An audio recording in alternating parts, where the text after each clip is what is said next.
Olá, alunas e alunos. Bem-vindas a mais uma aula do nono ano. Na aula de hoje, nós vamos estudar os regimes totalitários, né? São regimes autoritários, né?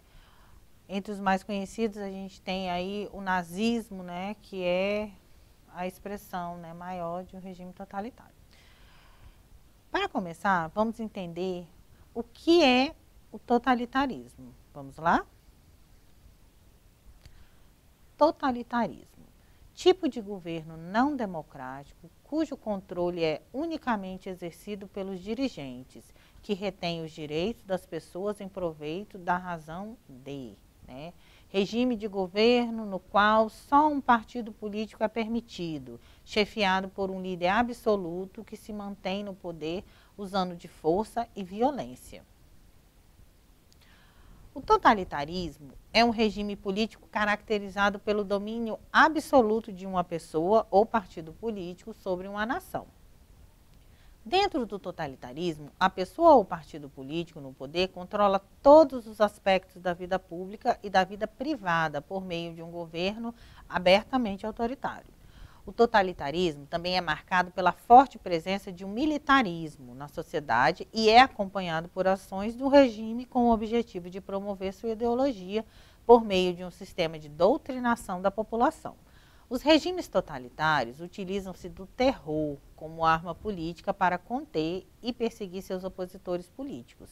E a propaganda política é usada de maneira consistente para que a população seja convencida das medidas extremas tomadas por esses regimes. Características do totalitarismo. Para que uma nação seja considerada totalitária, o seu governo deve seguir algumas dessas seguintes características. Concentração total do poder na mão de um único governo ou partido, né? Pessoa ou grupo.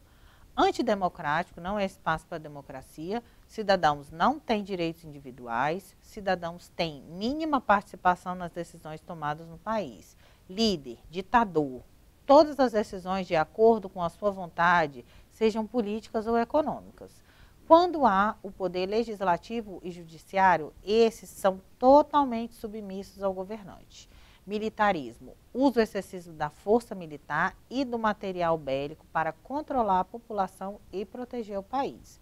Nacionalismo, exaltação constante do amor pela nação e enaltecimento da figura do líder. Mandato por tempo indeterminado, não há renovação do poder. Expansionista, desejo de conquistar outros territórios, principalmente através da guerra. Propaganda governamental massiva, controle da população baseado no terror e no medo. Atitude reacionária aos opositores com práticas de tortura e assassinato. A existência de um partido único. Vamos observar a imagem, né? A capa da revista francesa Le Haïr, né, de 28 de abril de 1939, mostra a imagem, né, acima lê-se, os semeadores, e abaixo, qual será a colheita.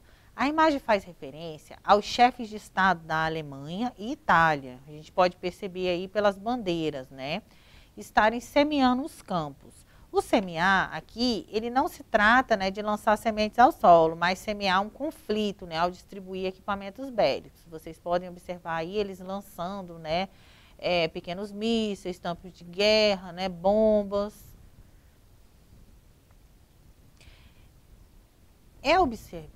A gente pode observar que os regimes totalitários, eles tiveram a sua ascensão ali no período entre guerras, né? Depois da Primeira Guerra, a gente vê ali na Alemanha, por exemplo, as fortes medidas tomadas contra a Alemanha após a Primeira Guerra Mundial, acabaram alimentando, né, esse sentimento de revanchismo, de uma tentativa de você expandir seu território, né? E essas ideias acabam ganhando muita força.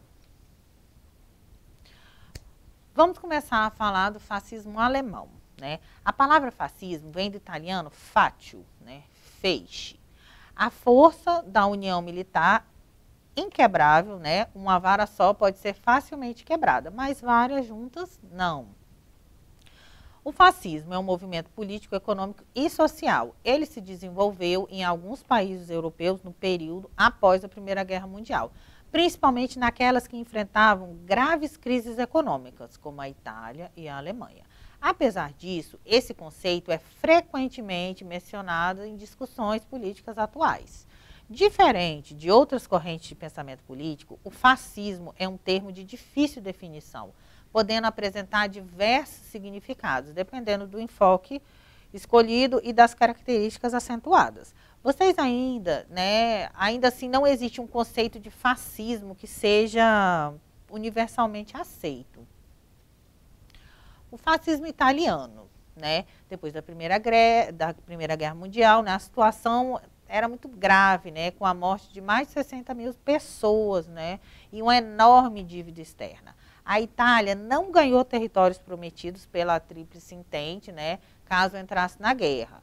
E o Benito Mussolini, ali de 1883, 1945, funda em 1919 os FACI Italiano de Combatimento, que deu origem ao Partido Fascista, defendendo o nacionalismo extremo e a subordinação do indivíduo ao Estado.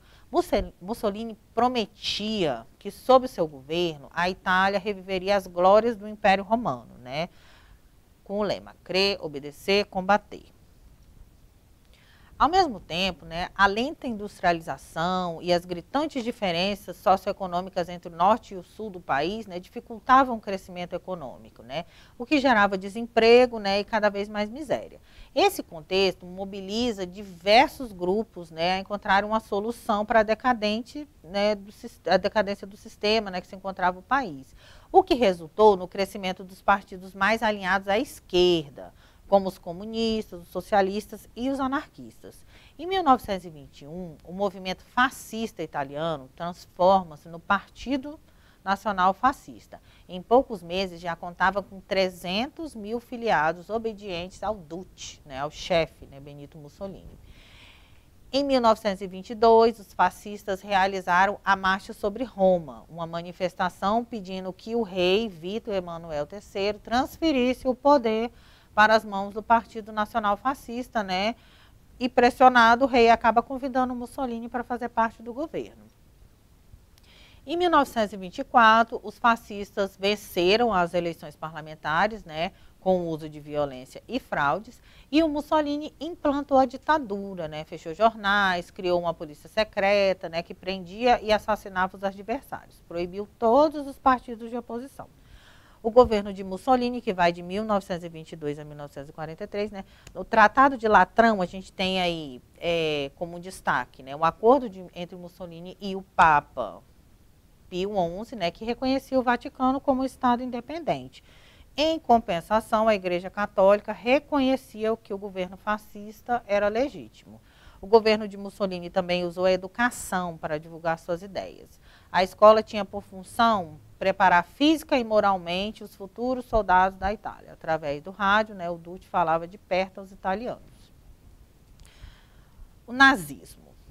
O que é o nazismo? O nazismo, a abreviação do nacional-socialismo, é o nome de uma ideologia política essencialmente racista, disseminada amplamente pelo Partido Nacional Socialista dos Trabalhadores alemães, que foi criado em 1920, por Anton Dexter, na Alemanha. Como muitos já sabem, essa ideologia logo se espalhou por toda a Alemanha, sob o comando do Adolf Hitler. E foi um dos fatores que levaram a vários marcos históricos, como o Holocausto e a Segunda Guerra Mundial. A Alemanha após a Primeira Guerra.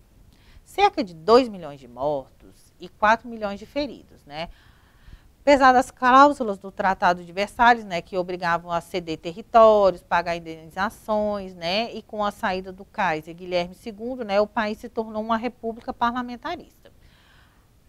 Desemprego, inflação, crescimento da pobreza, o governo alemão ele acaba recorrendo à impressão de mais dinheiro, o que gera uma hiperinflação. Em outubro de 1923, a inflação era cerca de 20,9% ao dia. As mercadorias dobravam de valor a cada 3 a 7 dias.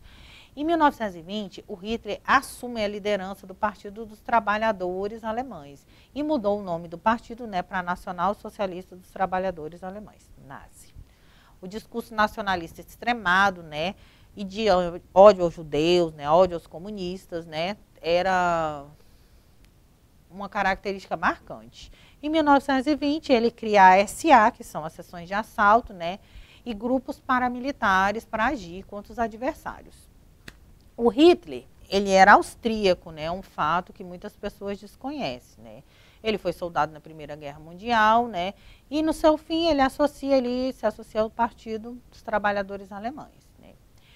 Os principais objetivos do partido eram o de união dos alemães e a expulsão de estrangeiros e tornar a Alemanha um país poderoso e com muitos territórios.